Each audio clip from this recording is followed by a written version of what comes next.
조금 길지만은 누가복음 11장 오늘 1절에서 13절까지 보겠습니다. 누가복음 11장 1절에서 13절입니다. 같이 읽습니다.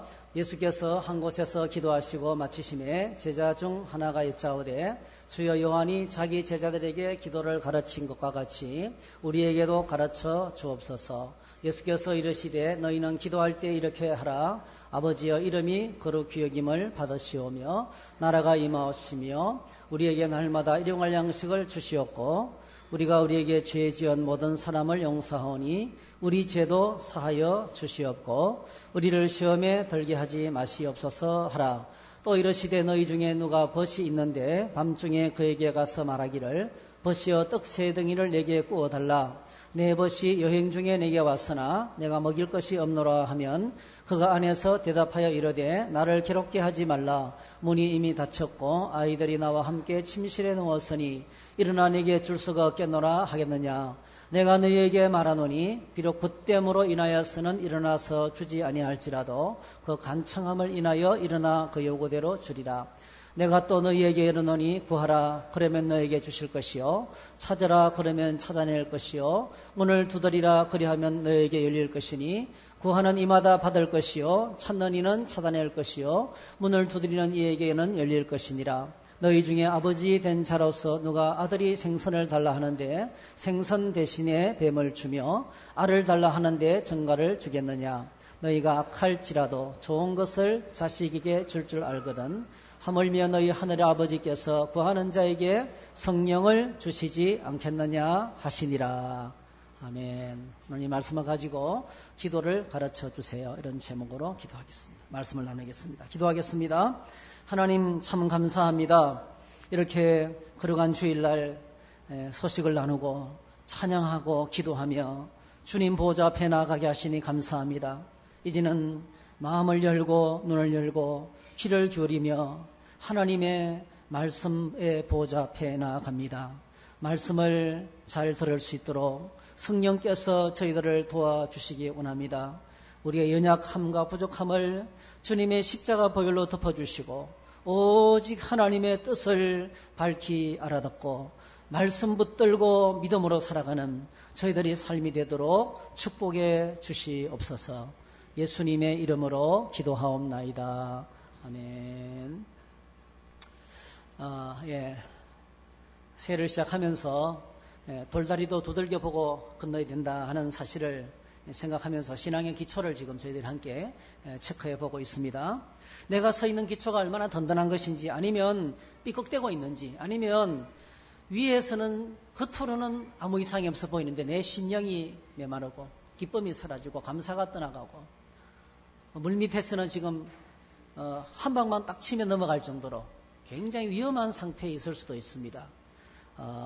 그래서 우리가 이런 상황들을 점검을 했으면 좋겠어요. 하나님 말씀을 들으면 하나님 말씀의 보좌 앞에 나가면 내가 영적으로 진단이 됩니다. 마치 엑스레이 앞에 서고 또 내시경 앞에 서면 혈액 검사를 하고 소변 검사를 하면 내 몸의 건강이 드러나는 것처럼 나의 신앙을 체크할 수 있는 그런 시금석이 우리에게는 필요한데 그것이 이 말씀을 듣는 시간입니다. 금요일, 토요일 이틀 동안에 강원도 고성에 있는 막내 아들 면회를 갔다 왔습니다. 네 번째 이제 아들이 군에 보낸 아들이 넷인데 마지막 이제 아들 이 막내가 이제 군에 가 있는데 뭐 측은해서 간 건 아니고요. 면회가 요청이 오면 아버지는 거절할 수가 없어서 가야 됩니다. 이번에 가서 이제 면회를 아침 7시 30분부터 나와서 기다리기 때문에 저희들이 숙소에서 7시에 출발해서 30분 동안 그래서 미리 저 전날 저녁에 올라가서 하룻밤 자고 가까운 곳에 숙소를 잡고 그리고 이제 이곳에 숙소에서 이제 부대로 가서 면회를 신청하면 7시 반 되면 나와요. 그러면 이제 부모가 면회를 신청하면 1박 2일 동안 외박이 되는 거예요. 우리는 불러내놓고 이제 모욕하고 점심 먹고 저는 내려왔습니다. 왕복 한 500km쯤 돼요. 자동차 운전만 한 8시간 정도 해야 되는 그런 거리잖아요. 근데 이제 갔다 오면서 제가 제 마음에 조금 잔잔한 기쁨이 있었습니다. 왜냐하면 여러분 군대라는 특수한 환경에 있는 아들에게 부모가 바라는 게 뭐겠어요, 그렇죠? 부모가 바라는 게 있어요. 군대 생활하면서 부모가 바라는 것이 있습니다. 여러분은 어떤 걸 바라십니까? 제일 첫 번째가 건강이겠죠. 근데 이제 사실 건강도 중요하지만 앞으로 사회에 나와가지고 어떻게 살 것인지 군대에서 뭔가 좀 준비하는 것이 있으면 좋잖아요. 저는 이번에 가서 2가지를 확인했어요. 잘 있니 물으면서 2가지를 확인했는데 첫 번째로는 얘가요, 자기 몸 관리를 잘해요. 그래서 이제 살이 좀 안 찌니까 보충제도 먹고 매일 일과가 끝나고 난 다음에 운동을 하는 거예요. 몸이 많이 좋아졌어요. 몸이 벌써 좋아진 게 벌써 표가 팍 나더라고요. 애기인 줄만 알았던 애가 몸이 탁 좋아졌어요. 건강 관리를 잘하고 있어요. 그 다음에 이제 영어 공부를 하겠다 해가지고 이제 책을 사달라 해서 책을 사놨는데 일과를 시작하기 전에 2시간 공부를 하는 거예요. 그래서 인터넷 강의를 들어야 되는데 30몇만 원이 결제가 된대요. 그래서 그거 이제 해주러 올라간 거예요. 가서 밖에 나가서 인터넷 결제. 이 2가지를 확인했어요. 하나는 건강 관리를 잘하고 있다. 또 하나는 이제 사회에 나와서 뭔가를 해야 되기 때문에 자기가 영어 공부부터 시작했다. 공부를 하겠다. 지적인 관리를 지금 하기 시작한 거예요. 그 다음에 이제 영적인 관리는 꿈도 못 꿔요. 치사병인데 6명이 일해야 되는데 3명이 일을 하고 있으니까요. 하루에 250명, 전을 붙이면 250개를 붙여야 되는데 이게 눈코 뜰 새 없이 바쁘고. 그래서 인원은 보충 안 되고 여러분 토요일, 일요일 다른 부대원들은 다 놀아요. 다 쉽니다. 근데 밥 먹는 거는 쉴 수 없잖아요. 치사병은 쉬는 날이 없는 거예요. 그래서 교회당도 못 가고 있는. 그래서 조금 영적인 문제가 안타까운데 하나씩 그래서 이제 정신적으로 성장하고 있고 그 군대 과정을 통해서 이렇게 이제 사회에 나와서 생활을 준비를 하고 있어서 조금 마음이 내려오면서 조금 먼 거리를 갔다 와도 뿌듯하고 요청하는 것도 돈이 아깝지 않고 그렇게 자기를 위해서 뭔가를 하겠다는 요청을 했을 때 거절할 수 없는 그런 마음을 가졌습니다. 기도와 관계되는 내용이기 때문에 좀 사적인 거지만 말씀을 드렸습니다. 여러분, 하나님 아버지께서 오늘 저와 여러분들이 자녀를 바라보면서 기뻐할 때가 있잖아요. 이렇게 자녀들을 바라볼 때 기뻐할 때가 있어요. 어떨 때 가장 기뻐하시겠어요? 하나님이 나를 바라보실 때 어떨 때 가장 기뻐하실까? 물론 예배하는 자리, 이 자리에 나와 있는 것도 기뻐하실 줄 믿습니다. 말씀을 경청하는 것도 기뻐하십니다. 예배 시간에 조금 일찍 와서 예배를 준비하는 것도 기뻐하셔요. 또 이런저런 여러 가지 일들을 섬기는 것 기뻐하실 거예요. 그런데 여러분, 성경을 읽으면 하나님이 우리를 향해서 기뻐하시는 것들 중에서 몇 가지를 소개하고 있어요. 그것이 첫 번째로는 우리가 하나님 말씀 붙들고 살아가는 것을 기뻐하신다는 것을 우리가 지난주에 생각했습니다. 이 본문은 우리가 송구영신 예배 때 같이 묵상했던 말씀이잖아요. 한번 같이 한번 읽어보겠습니다. 시작. 사랑하는 자여, 내 영혼이 잘된 같이 내가 범사에 잘되고 강건하기를 내가 간구하노라. 형제들이 와서 내게 있는 진리를 증언하되 내가 진리 안에서 행한다 하니 내가 심히 기뻐하노라. 내가 내 자녀들이 진리 안에서 행한다 함을 듣는 것보다 더 기쁜 일이 없도다 했어요. 읽으면 간단합니다. 그죠? 진리 안에서, 진리 안에서. 진리 안에서 행한다 함을 듣는 것보다 더 기쁜 일이 없도다. 많이 컸다, 그죠? 괜찮아요. 크니까 이제 이렇게 잘 크고 있어요. 그 진리의 말씀을 붙들고 산다는 소식을 들으니까 제일 기쁘다. 이렇게. 가장 기쁘다. 여러분, 우리가 거듭나면요. 성령의 은혜로 영적으로 거듭난 사람에 딱 되면 우리 안에 강력한 2가지 욕구가 있어요. 하나는 내가 하나님 만났잖아요. 하나님을 만났기 때문에 아직 만났지만은 그분이 누군지 잘 모른단 말이에요. 그래서 알고 싶어요. 하나님 알고 싶은 욕구가 강력해져요. 그래서 말씀의 세계로 들어가게 돼 있어요. 정말 거듭나면 말씀을 사모하고 말씀을 기다리고 말씀을 붙잡고 읽고 싶고. 최근에 저희 교회에 새로 나오신 분들 중에서 성경을 쓰기 시작하고 성경을 읽기 시작하고 그런 분들은요 만날 때마다 달라져 있어요. 자기는 잘 모르지만은 만날 때마다 성숙했어요. 믿음이 자라는 게 막 보여요. 어린아이들이 자라는 것이 보이는 것처럼. 하나님의 말씀에 대한 강력한 욕구가 생겨요. 2번째로는요 그분과 대화하고 싶어요. 하나님과 대화하고 싶은 거예요. 하나님과의 대화 욕구가 바로 뭐죠? 그 기도 생활이에요. 오랜만에 아들을 만나면 뭐 다 물어보잖아요. 그냥 이야기가 끝이 없어요. 계속 물어보고 대화하고 물어보고 대화하고, 야, 이건 어땠니? 저건 어떠냐? 그 나쁜 놈은 잘 있냐? 이런 식으로, 그죠? 그런 식으로 자꾸 물어보는 거예요. 뭔가. 예. 그게 이제 대화잖아요. 대화. 대화를 하면서 상대방을 알아가는 거죠. 하나님을 인격적으로 만난 사람은 반드시 기도하고 싶어요. 그래서 여러분들이 거듭난 사람인지 거듭나지 않은 사람인지 영적으로 건강한 사람인지 아닌지를 뭘로 체크할 수 있어요? 내가 말씀에 대한 욕구가 있는가, 그 다음에 기도 생활에 대한 욕구가 있는가를 체크해 보시면 되는 겁니다. 오늘 요한 3서에 보니까 진리 안에서 행하는 것을 가장 기뻐하신다. 예, 우리를 향하신 하나님의 분명한 뜻, 그래서 우리가 행복하게 살아가는 것입니다. 우리가 행복하게 살아가는 것입니다. 어떻게 행복하게 살아갈 수 있습니까?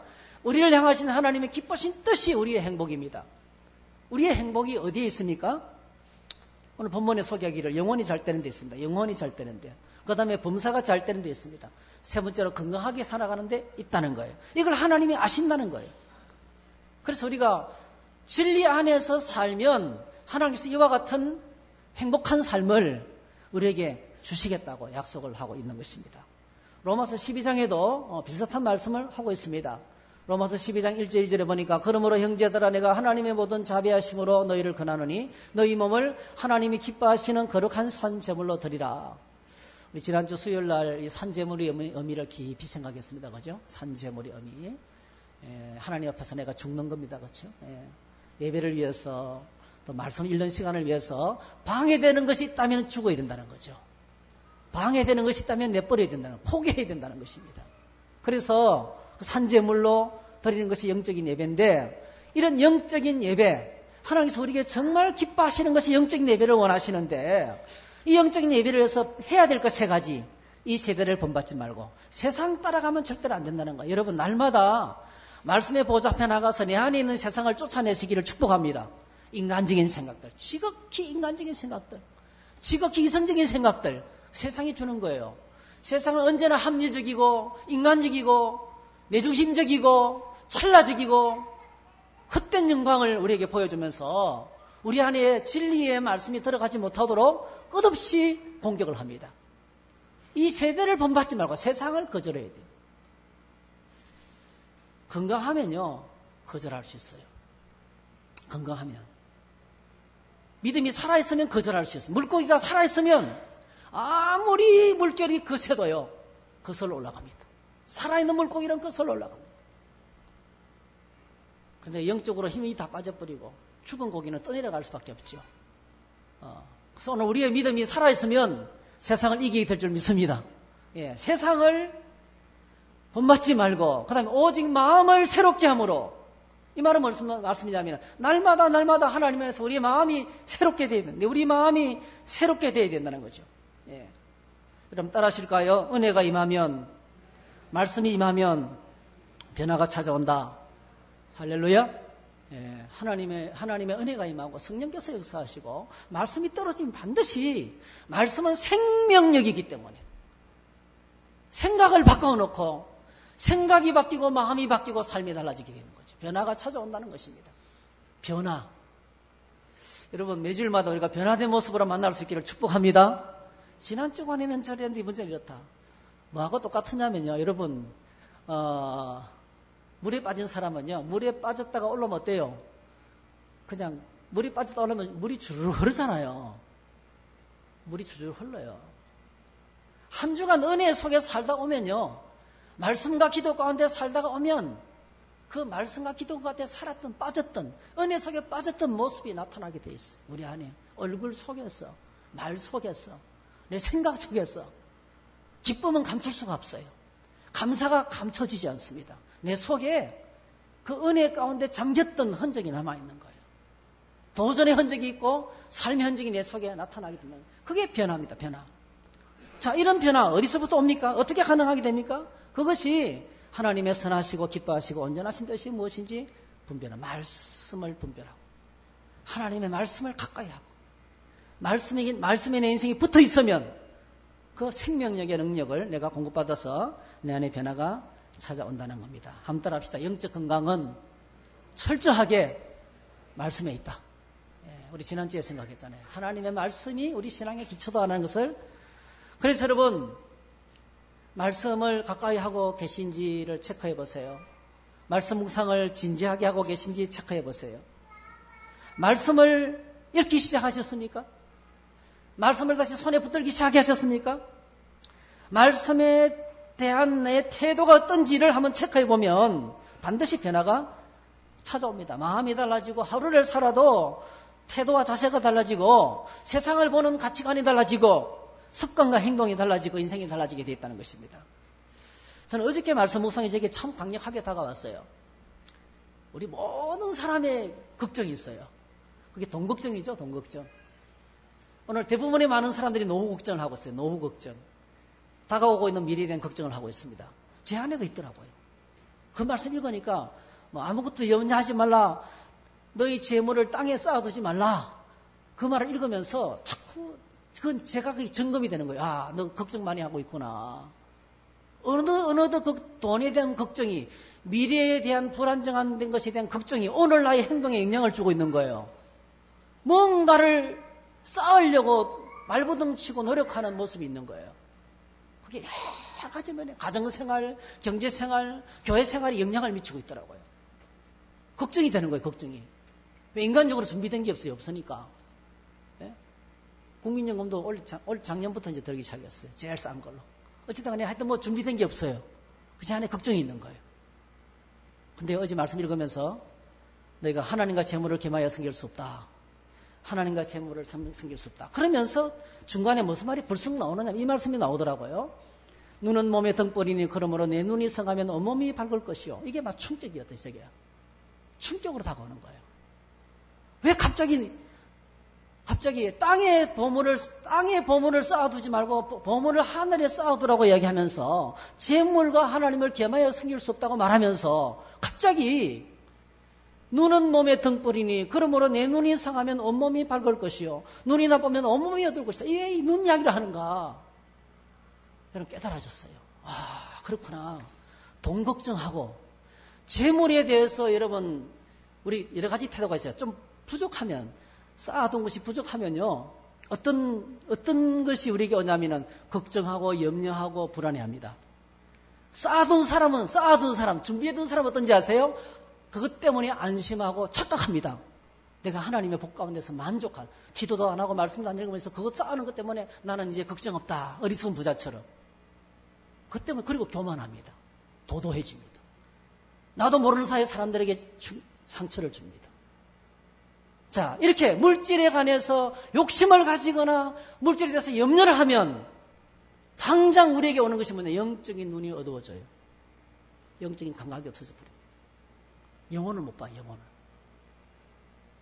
그래서 진짜 어두워지는 거예요. 진짜 사람의 눈을 어둡게 하는 것이 재물이더라고요. 돈이 사람의 눈을 어둡게 하는구나. 제가 소스레치게 놀라면서 이 어두워진 것 때문에 못 보는 거예요. 목회 형제도 못 보고 내 영혼도 못 보고 못 보는 게 많은 거예요. 이게 여러분 돈에 대한 걱정에 사로잡히면 못 보는 걸 엄청 놓칩니다. 진짜 중요한 걸 못 봐요. 하나님의 마음을 못 보고 바리새인들은 돈을 좋아하는지라. 그럼 뭘 못 봤습니까? 하나님 안에 있는 의와 인과 신을 못 본 거예요. 껍데기만 보고 속을 못 본 거예요. 자기 속이 썩어 문드러지는데도 못 본 거예요. 예수님께서 그들은 영적인 소경이라고 그랬어요. 어두워지는 거예요. 그래서 제가 나사렛 예수 그리스도 이름으로 명하노니 내 안에 있는 이 재물신은 떠나가라 이렇게 맺혔어요. 떠나보냈습니다. 떠나보낸다고 쉽게 안 떠나가겠죠. 계속 쫓아내야 되겠죠. 말씀이 이렇게 내 눈을 열게 하고 하나님의 말씀이 나 영적인 필요를 보게 하고 하나님의 말씀을 붙잡으면 비로소 평안이 몰려오고 행복한 시간을 가지게 됩니다. 그래서 여러분 말씀을 가까우면 반드시 우리에게 거룩한 소원이 생겨요. 할렐루야. 하나님의 말씀을 읽다 보면 기도하고 싶은 마음이 듭니다. 거룩한 소원이 생기게 돼 있는 거예요. 그 거룩한 소원을 붙들고 요청하면 아니 아들이 군대 안에서 시간을 쪼개가지고 영어 공부를 하겠다는데 왜 이러면 부모가 돈을 안 주겠어요. 그건 내 뜻하고 딱 일치하는 거예요. 안 그래도 그렇게 하라고 이야기하고 그렇게 하기를 기다렸는데 그냥 공부하겠다고 말하니까요. 먼 거리를 달려가서 결제하는 거예요. 오늘 저희들이 날 향한 하나님의 계획과 비전이 있어요. 그 거룩한 비전과 의미를 깨닫고 하나님 나도 이렇게 되기를 원합니다. 그 소원을 붙들고 기도하는데 하나님께서 왜 안 들어주시겠어요? 그거는 기도하자마자 바로 응답하세요.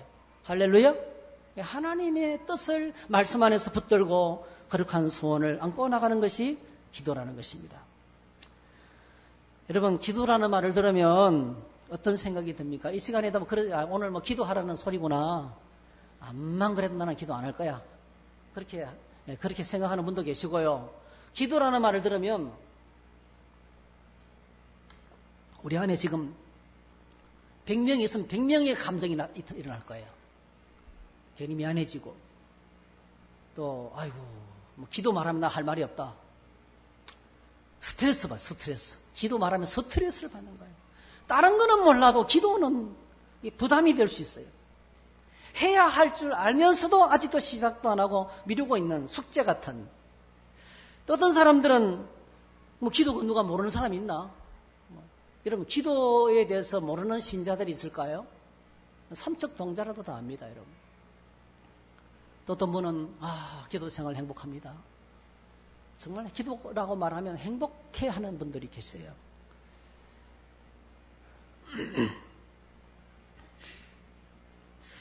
오늘 본문에 보니까 제자들이 예수님께 기도를 가르쳐 주세요라고 요청을 했습니다. 참 이런 요청을 주님께도 좀 들으시기를 축복합니다. 이게 하나님 기뻐하시는 요청이에요. 우리가 여러 가지 많은 요청이 있지만은 하나님 기도를 좀 가르쳐 주세요. 참 멋있는 요청을 했습니다. 어떤 상황에서 이런 요청을 하게 되었습니까? 상황이 참 재밌어요. 그게 누가복음 11장 1절에 보니까 예수께서 한 곳에서 기도하시고 마치심에 제자 중 하나가 여짜오되 주여 요한이 자기 제자들에게 기도를 가르친 것 같이 우리에게도 가르쳐 주시기 바랍니다. 예수께서 한 곳에서 기도하시고 마치심에 따라합시다. 예수님께서 기도하시고 마치심에 그러니까 기도하는 예수님을 본 거예요. 제자들이. 예수님이 기도하는 예수님을 보고 도전받은 거예요. 이게 진짜입니다, 여러분. 이게 진짜입니다. 자기는 안 하고 기도하라 이렇게 하는 게 아니고요.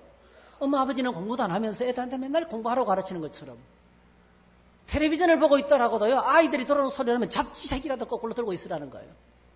공부하는 텔레비전 끄고 신용이라도 하라는 거예요. 왜냐하면 교육은 보는 데서부터 시작됩니다. 참 놀라운 것이요. 오늘 제자들이 예수님을 계속 관찰하고 있었다는 겁니다. 똑같은 원리입니다. 오늘 저희들이 목사는 어떻게 했습니까? 장로, 권사, 집사는 어떻게 했습니까? 먼저 믿은 신자는 어떻게 했습니까? 어떻게 신앙생활을 하고 어떻게 예배를 드리는지 다 보고 있어요. 어떻게 하는지를 보고 있습니다. 사람들이 다 보고 있는 거예요. 여러분, 오늘 저와 여러분들의 신앙생활이 많은 성도들에게 거룩한 도전을 줄 수 있기를 축복합니다. 예수님의 기도 생활을 보고 지금 제자가 도전받은 거예요. 우리도 기도하고 싶은데 당신처럼 우리도 기도를 좀 가르쳐 주시기를 바랍니다. 그러니까 우리가 모델이 되셔야 돼요. 우리가 참 멋있는 모델이, 신앙생활의 멋있는 모델이 좀 되었으면 좋겠습니다. 기뻐하고 감사하고 찬양하고 헌신하고 어려운 상황에서 참고 따뜻하게 사람에게 다가가고. 저는 최근에 부르는 찬양 가운데서 그 찬양이 참 좋아요. 따스한 성령님. 하나님이 참 따뜻한 분이시더라고요. 우리는 얼마나 차가운지 모르겠어요. 하나님 따스한 성령님을 좀 담고 싶습니다. 따뜻하고 포근한 하나님을 좀 담고 싶습니다. 그렇게 하나님이 우리의 모델이시잖아요.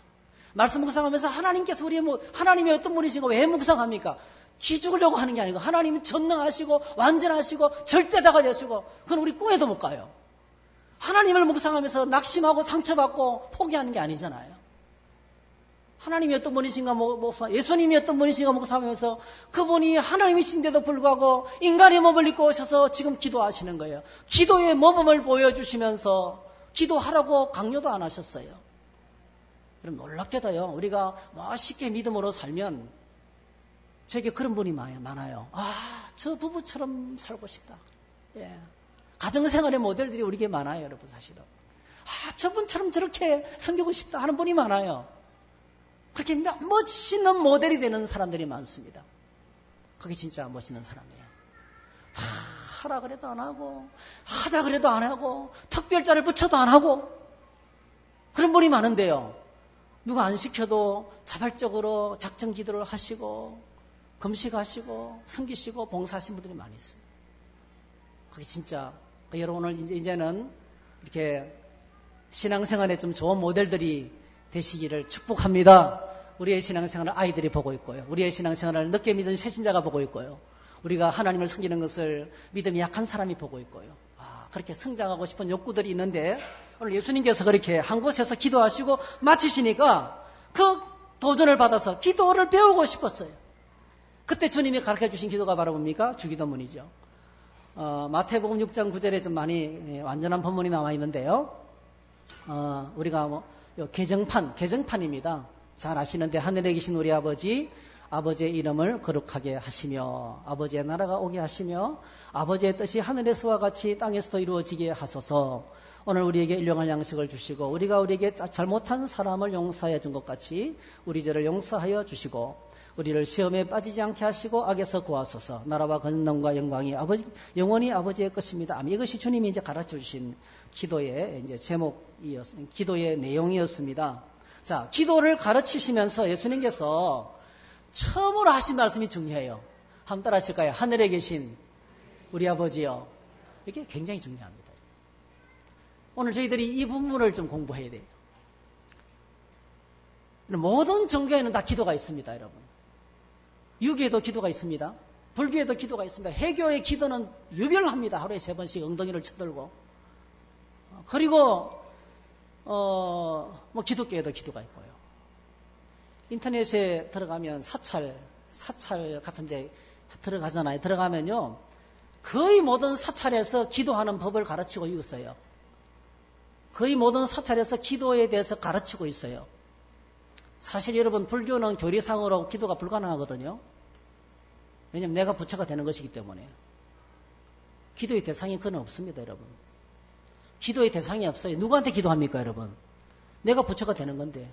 교리가 내가 부처가 되는 거예요. 부처님이 내 기도를 들으시는 게 아니란 말이에요. 우리는 예수님을 모시고 살지만 그들은 부처님을 모시고 사는 게 아니란 말이에요. 부처님의 가르침을 따라갈 뿐이에요. 부처님의 가르침을 따라서 자기가 부처가 되는 거예요. 그래서 무아지경, 내 자신을 잃어버리는 거, 내 자신의 존재까지도 잊어버리는 그 경지로 들어가는 거, 그게 견성하는 거예요. 그게 열반의 세계로 들어가는 거예요. 무아지경에 들어가는 거예요. 삼매경에 들어가는 거예요. 이렇게 깨달은 사람을 보살이라 그러잖아요. 근데 그 사찰에 가면 기도를 이렇게 가르치고 있어요. 제가 옮겨왔어요. 이렇게 기도를 이렇게 적어놨더라고요. 기도는 신에게 복을 받거나 절대자를 통해서 기적을 이루는 것이 아니다. 굉장히 아주 내용이 좋아 보입니다. 그죠? 기도는 자신의 마음을 다스리기 위한 방법이다. 기도를 한다는 것은 마음에 집중하고 평안과 위로를 얻음으로 육체적으로 건강한 상태를 유지할 수 있고 어려울 때 의지할 것을 찾을 수 있게 한다. 이렇게 했어요. 이 정의가 어떻습니까, 여러분? 너무 멋있잖아요? 지나친 기복주의가 지금 난리치는데요. 불교는 이렇게 아주 멋있는 기도의 정의를 내려놨더라고요. 그리고 난 다음에 기도할 때 주의해야 될 3가지가 있습니다. 3가지 아세요? 첫 번째, 기도는 믿음으로 해야 됩니다. 믿음을 가지고 기도를 해야 됩니다. 두 번째로 기도할 때 참회의 마음을 가져야 됩니다. 참회하는 마음이 필요합니다. 세 번째, 원망이나 미움을 갖지 말고 자비의 마음을 가져야 합니다. 이걸요, 기독교 용어로 조금만 바꿔볼게요. 1번은 바꿀 필요가 없어요. 믿음으로 기도해야 되죠. 2번, 회개해야 됩니다. 세 번째, 자비의 마음이 뭐죠? 불평이나 원망 대신에 감사하는 마음으로 해야 됩니다. 거의 똑같습니다. 근데 여러분, 우리가 읽었던 하늘에 계신 우리 아버지요, 이 말 한마디에 불교는 기도가 아니에요. 기도의 정의 자체가 잘못됐어요. 누구에게 일단 기도는 누가 들어줘야 되는데 기도의 대상이들은 없어요. 기도를 들어줄 사람, 기도는 자기가 자기게 하는 거예요. 기도는 내 마음을 다스리기 위해 하는 것이지 누가 듣고 응답하는 게 아니란 말이에요. 이런 기도는 명상이고 독백이고 자기를 살피는 성찰의 시간이고 자기를 뉘우치고 돌아보는 시간이지 어떤 영적인 인격자에게 나가가서 대화하는 게 아니란 말이죠. 근데 예수님께서 우리에게 뭐라고 말씀하셨습니까? 성경적인 기도를 가르치시면서 주셨던 메시지가 하늘에 계신 우리 아버지요. 이걸 가르친 거예요. 하늘에 계신 우리 아버지요. 여러분, 우리가 그래 질문을 던지 성경적인 기도는 어떤 것인가? 정말 성경적으로 기도는 뭔가를 알아야 되는 것입니다. 대답은요. 성경적인 기도는 기도의 근거와 기초가 나에게 있지 않다는 거예요. 이건 100% 주님의 은혜라는 거예요. 할렐루야. 한번 따라 하실까? 기도할 수 있음이 은혜입니다. 그거예요. 구원이 100% 하나님의 은혜죠. 에베소서 2장 8절. 너희가 그 은혜를 인하여 by grace, 믿음을 통하여 through faith, 은혜를 인해서 믿음으로 말미암아 구원받은 이것이 너희에게서 난 것이 아니요 하나님께서 주신 것이다. 구원받은 것도 100% 하나님의 은혜지만은요, 기도의 보호자로 나가서 하나님께 말씀드렸다는 것도 100% 하나님 은혜라는 거예요. 이거는 우리의 공로로, 우리의 자격으로, 우리의 능력으로 나갈 수 없다는 거예요. 절대로 불가능하다는 거예요. 그래서 예수님의 이름으로 기도합니다 말이 중요해요. 예수님의 이름으로 기도합니다. 그게 오늘 이 본문의 의미예요. 하늘에 계신 우리 아버지.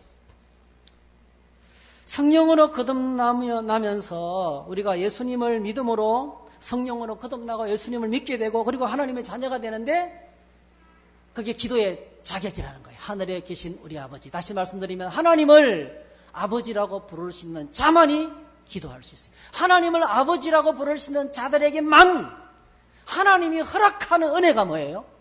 기도라는 것입니다.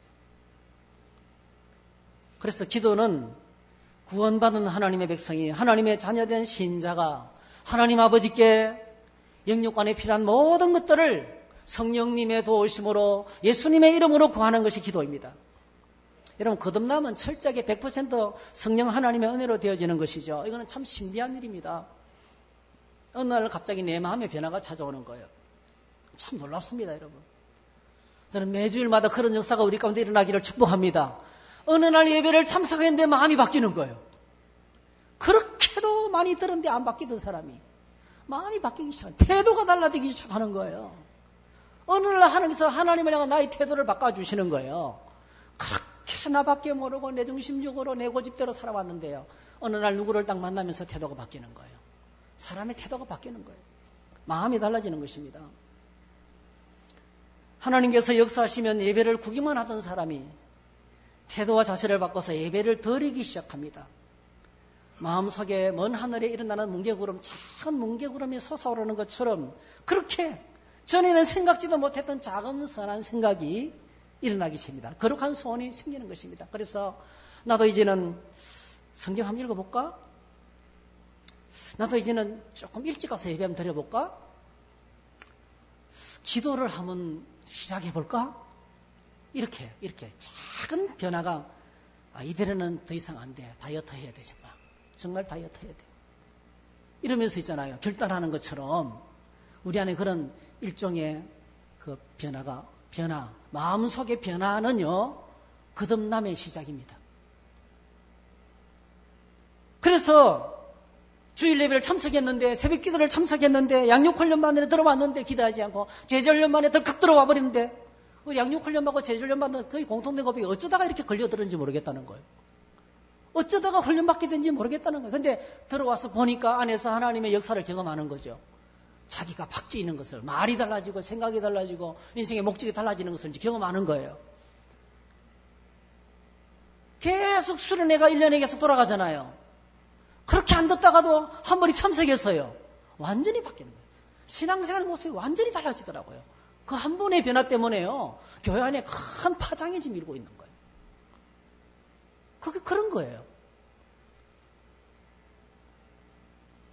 그래서 기도의 자리로 나아가는 것은 하나님을 아버지로 부를 수 있게 된 것은 그것은 우리 힘으로 안 됩니다. 100% 하나님의 은혜로 되어지는 것입니다.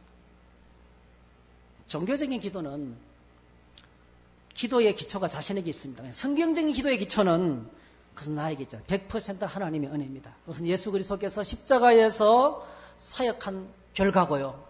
거룩하신 성령 하나님의 역사로 되어지는 것입니다. 내가 하는 것이라면 어렵지만은 은혜로 임하는 것이라면 너무 쉽습니다. 할렐루야. 한번 따라 하실까요? 기도는 성령께서 역사하시면 하나님의 은혜가 임하면 너무 쉬운 것이다. 신앙생활은 머리 그런 거잖아요. 그죠? 은혜로 하는 것이지 내가 하려니까 안 되는 거죠.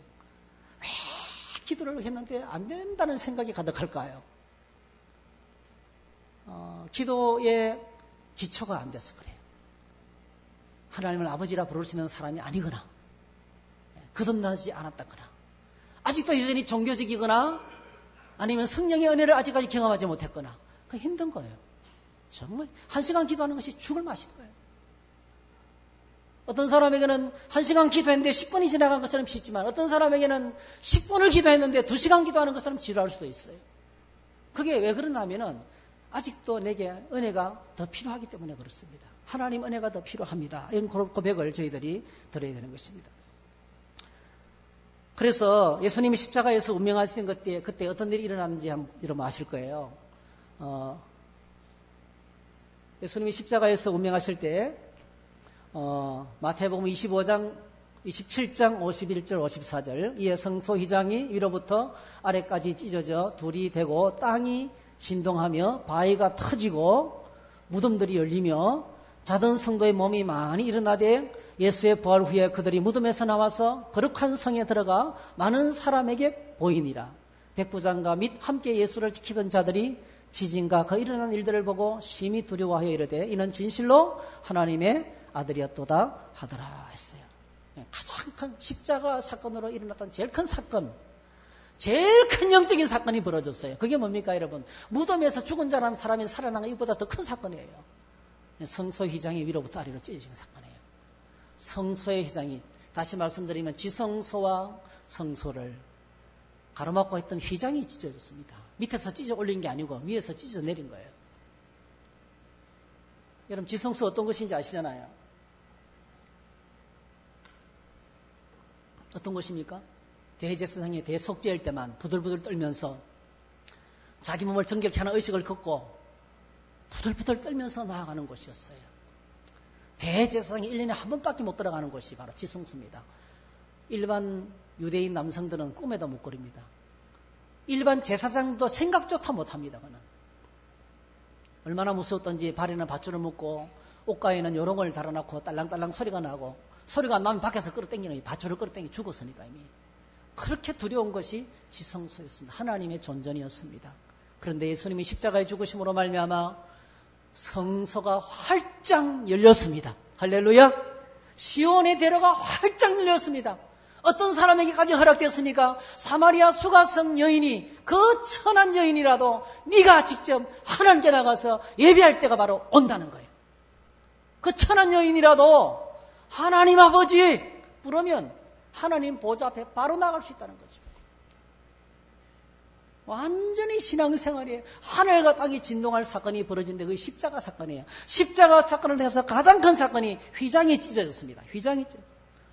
이 휘장이 찢어진 사건을 히브리서는 엄청나게 많은 부분을 들여서 설명을 계속해요. 히브리서 6장, 히브리서 9장, 히브리서 11장 계속 휘장을 설명해요. 휘장이 찢어진 사건을 설명하고 있더라고요. 하나님이 아브라함에게 약속하셨는데 내가 반드시 너에게 복주고 복주며 너를 번성하게 하리라 했는데요. 이 약속이 있으면 하나님께 담대히 나아갈 수 있어요. 그렇죠? 그래서 약속 때문에 소망이 생기는 거죠. 하나님의 약속의 말씀 때문에 소망이 있고 그 약속 때문에 안위가 있는 거예요. 오늘 저희들의 생활이 아무리 힘들어도 로마서를 기록한 최고의 목적 안위가 하나님 안에서 위로와 격려와 소망을 주시는 거예요. 성경을 기록한 최고의 목적은요, 소망 없는 세상 가운데 살면서 하나님을 향해서 소망을 가지도록. 한번 따라 하실까요? 하나님이 나의 소망이다. 믿습니까? 어디서 발견할 수 있습니까? 성경에서. 하나님 약속을 붙잡을 때 가능하다는 거예요.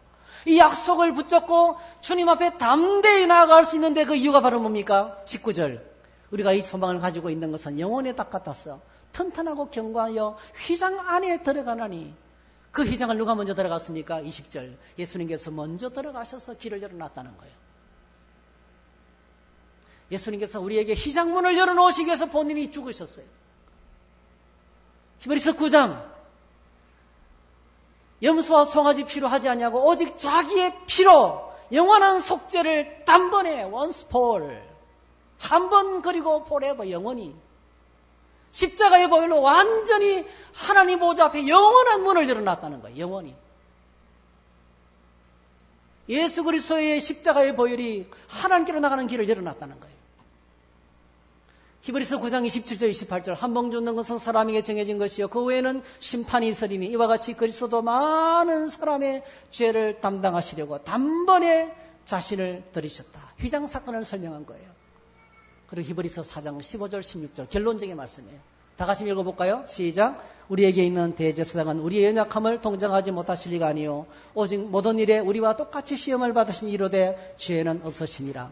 그러므로 우리는 긍휼하심을 받고 때를 따라 돕는 은혜를 얻기 위하여 은혜의 보좌 앞에 담대히 나아갈 것이니라. 할렐루야. 은혜의 보좌. 때를 따라 돕는 은혜. 우리가 살다 보면 별일 다 만납니다. 발을 동동 굴려야 되고 어떻게 될지도 모르고. 이번에 면회 갔다가 우리 아둘람에서 하룻밤 자면서 우리 신성 여사님 간증을 들었어요. 작년 12월 말에 은행에 돈을 5천만 원 지금 거의 지금 힐링센터 두 번째 집을 한옥을 거의 다 지었어요. 몇백 백짜리 집을 거의 다 지었는데요. 하여튼 작년 말에 5천만 원 은행에 넣어야 된 돈이 없었던 거예요. 누가 다가와가지고 무이자로 빌려주려는 사람이 있었는데 거절했대요. 왜냐하면 기도해보니까 아닌 것 같아요. 그래서 이제 마지막 날에 집에 있는 모든 돈을 다 끄집어내는 거예요. 통장을 전부 다 정리해 한쪽 통장으로 모으는데요. 시간이 이제 얼마 안 남은 거예요. 마감 시간이 얼마 안 남은 상황인 거예요. 우선 있는 돈 다 끌어서 막으려고. 이거 터지면 이제 부도나는 거예요. 그런데 이제 하나님께서 사람의 도움을 받지 말라 그러고 그래서 다 끌고 모으니까 이제 끌고 모으고 있는데 번호표를 뺏고 말일이니까 이제 은행 창구가 사람들이 많을 거 아니에요. 기다리면서 은행 잔고를 이제 휴대폰으로 확인하고 있는데요. 갑자기 은행 잔고가 1억 원을 넘어가 버리는 거예요. 알고 보니까 미국에서 잘 알지도 못하는 분이 9천만 원을 보내요. 9천만 원. 통장으로 잘 알지도 못하는 분이. 암치병 사역에 대해서 늘 소식을 듣고 있다가 9천만 원 입금인데 갑자기 통장에 1억 원으로 뛰어넘었대요. 자, 그 소식을 들으면서 와, 정말 하나님이 이렇게 일하시는구나. 기도에 하나님이 응답하십니다. 할렐루야. 그런 역사를 제가 들었어요. 가슴이 저도 많이 마음이 아파서 말씀 묵상에 거기 기도 제목이 올라왔기 때문에 기도를 하고 있었는데 직접 듣게 되니까 가슴이 뻥 뚫리더라고요. 때를 따라 돕는 은혜. 우리 인생에 어떤 일을 만나도 기도의 보좌로 나가서 부르짖으면 하나님께서 은혜를 주실 줄 믿습니다. 그래서 머뭇거리지 말라는 거예요. 기도의 보좌로 나가서 말씀드리는 것을 머뭇거리지 말라는 거예요. 은혜의 보좌 앞에 용감하게 나가라는 겁니다.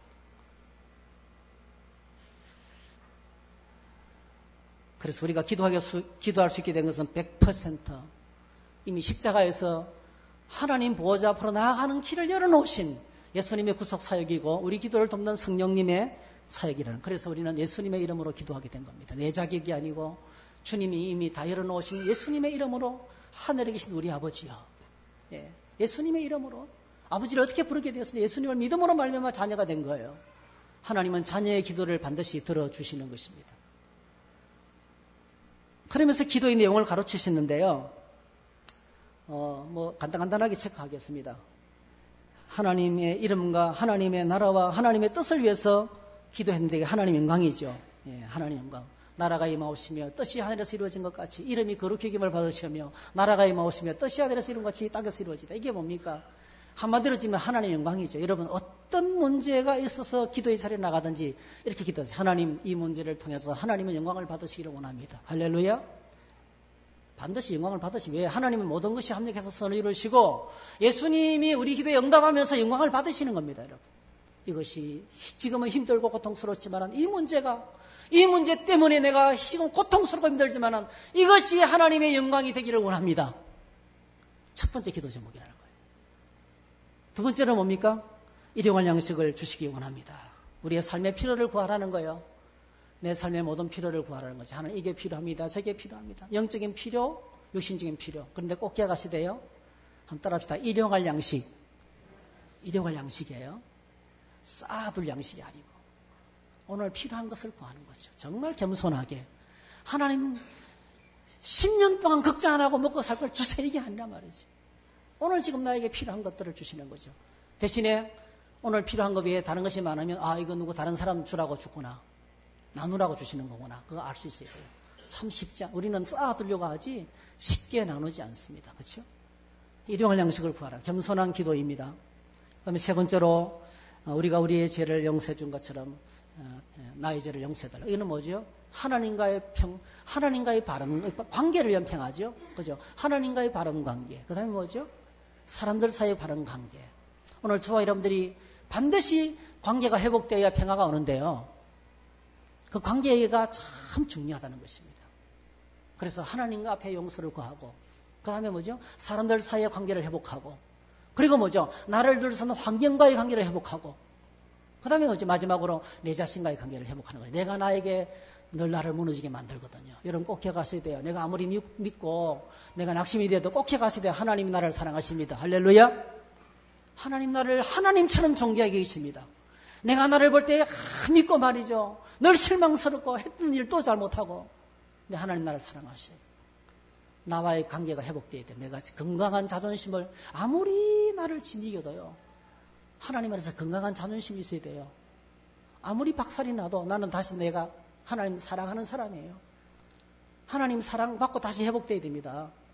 아이들이 학교에서 아무리 두들겨 맞아도 부모가 너는 내 귀한 아들이다 품어주면 다 회복되잖아요. 하나님 안에서 내가 회복되셔야 됩니다. 10만 원짜리 수표가 침을 뱉고 짓이기고 구겨져도 10만 원짜리 가치는 안 떨어집니다. 내가 때때로 짓밟히고 욕을 당하고 어려움을 당해도 내 가치는 그대로 있어요. 중요한 것은 내가 나 자신과의 관계를 건강한 자존심을 회복하는 거예요. 건강한 자아를 회복하는 거예요. 그래도 나는 하나님 나를 잘 만드셔서 그래도 나는 하나님의 사랑에 변함이 없어. 아무리 날 뛰어도 나는 하나님의 사람이야. 할렐루야.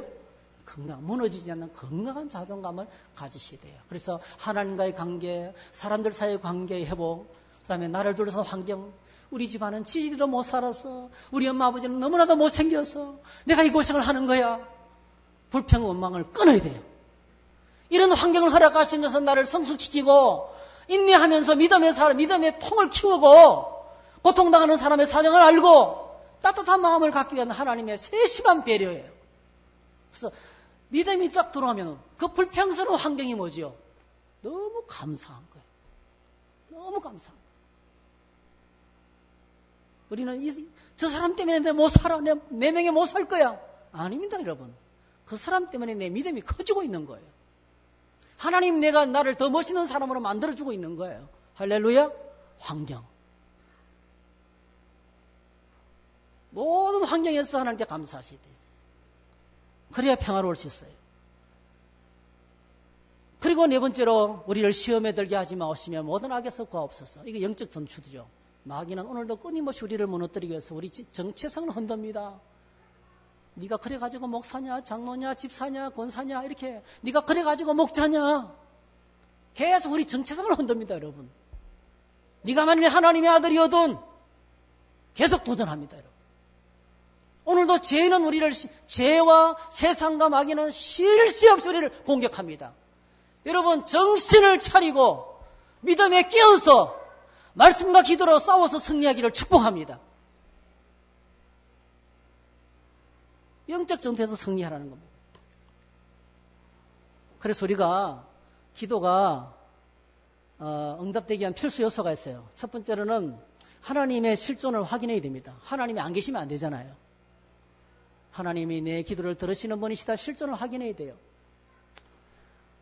믿음이 있는 사람은 하나님께 나아가는 자는 반드시 그가 계신 것과 하나님의 존재를 확신하셔야 돼요. 하나님의 존재를 확신하셔야 기도가 됩니다. 그 다음에 두 번째로는 하나님과 바른 관계를 회복하셔야 되겠죠. 여러분, 그래서 성경 읽으면서 죄를 깨닫고 회개하는 것이 참 중요합니다. 따라합시다. 회개는 관계를